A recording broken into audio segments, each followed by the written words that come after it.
ఒక ఇంటిలో అక్క, తమ్ముడు, వాళ్ళ అమ్మ ముగ్గురు ఉంటారు. అక్క అనే అమ్మాయి చాలా స్మార్ట్ గర్ల్. తమ్ముడేమో చాక్లెట్ లవర్. అయితే ఒకరోజు వాళ్ళ అమ్మ పర్సులో ఉన్న చాక్లెట్ని చూసిన తమ్ముడు ఆ చాక్లెట్ని తీసుకొని దాచుకుంటాడు. తమ్ముడు మనసులో ఈసారి నా చాక్లెట్ని ఎవ్వరికి ఇవ్వనేని అనుకుంటాడు.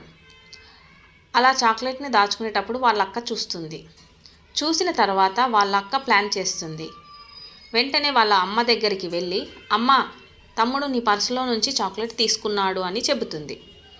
అప్పుడు తమ్ముడు, అమ్మ, నేను కాదు అని అంటాడు. అమ్మ కన్ఫ్యూజ్ అవుతూ ఇద్దరికీ పనిష్మెంట్ ఇస్తుంది. అప్పుడు ఇద్దరు గొడవ పడతారు.